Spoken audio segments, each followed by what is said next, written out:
Pendiri kerajaan Islam pertama di Kalimantan Selatan, Kerajaan Banjar berdiri sejak 1526, meruntuh di tahun 1905, dan ini karena berpindah-pindah dari Banjarmasin sampai Mertapura. Makanya peninggalan kerajaan Banjar tersebut di berbagai wilayah. Nah, peninggalan dari kerajaan Banjar sendiri juga beragam loh. Mulai dari makam, masjid hingga candi. Berikut ulasan lengkapnya yang wajib kamu ketahui. Sebelum sama-sama. Apabila jika peninggalan kerajaan terdahulu merupakan hanya di Pulau Jawa, Kalimantan Selatan, tepatnya di kawasan Ambuntai, ada sebuah candi yang dibangun pada 1005 Masehi oleh Empu Gatmika dan diberi nama Candi Agung. Candi tersebut diperkirakan berumur lebih dari 740 tahun. Bangunannya sendiri memiliki luas 40 meter x 50 meter dengan dominasi bahan bangunan berupa kayu dan batu. Meski begitu, Candi Agung masih sangat kokoh. Beberapa batu yang ditemukan serupa dengan batu yang ada di Candi Kayen. Sejatinya, banyak pengunjung yang datang ke Candi Agung ini tidak untuk berwisata, melainkan mencari berkah dengan cara mandi di sumur tiang sambil mengambil peletakan kain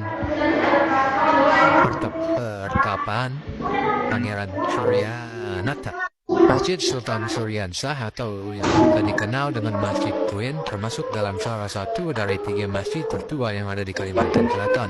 Membutuhkan waktu lebih dari 20 tahun untuk membangun masjid ini, yaitu dari tahun 1526 sampai 1550. Menariknya masjid ini dibangun di pinggir sungai Queen dan didesain ala rumah Banjar dan identik dengan gaya panggung dan atapnya tumpang.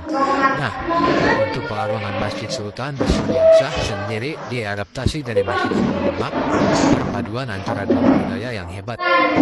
Setiap ruangan di Masjid Sultan Suryansah ini memiliki filosofi, misalnya pada atap muru yang bertingkat inilah bagian yang paling penting dalam masjid. Selain itu adanya ruang suci keramat yang disebut kella. Tahukah kamu bahwa Sultan Suryansah adalah raja pertama kerajaan Banjar yang memeluk agama Islam? Sebelum berpindah agama, nama masa kecil beliau adalah Raden Samudra dan saat dewasa berubah menjadi Pangeran Samudra. Lokasi makamnya ada di Kelurahan Puin Utara, Banjarmasin. Pada tahun 1984 sampai 1985 dilakukan pemugaran pertama yang bertujuan memperkuat bangunan, memugar makam kuno, juga merapikan makam sekitar. Dalam komplek makam tidak hanya ada makam Sultan Suryansah saja, tapi setidaknya ada 12 makam lain di sana. Tidak hanya dalam bentuk bangunan dan juga peninggalan yang berupa kitab ditulis oleh Syekh Muhammad Arsyad Al-Banjari. Kitab ini diberi nama Sabiul Muhtadin Bitapakuh bi Amridin. Arti dari pemberian nama tersebut adalah jalan untuk orang yang mendapat petunjuk dalam belajar agama. Ditulis pada tahun 1779, kitab Sabilul Muhtadin masih bisa kamu lihat sampai sekarang adalah berupa ilmu fikih yang berdasarkan mazhab Syafi'i. Soal bahasa kitab ini menggunakan Arab Melayu dan menjadi kitab fikih utama bagi masyarakat Melayu. Terbagi atas 2 jilid. Kitab Sabilul Muhtadin jilid pertama membahas soal bersuci yang benar serta apa yang makruh dalam salat. Jilid kedua bersih sujud sahwi dan dilanjutkan tentang apa yang halal dan haram dalam makanan.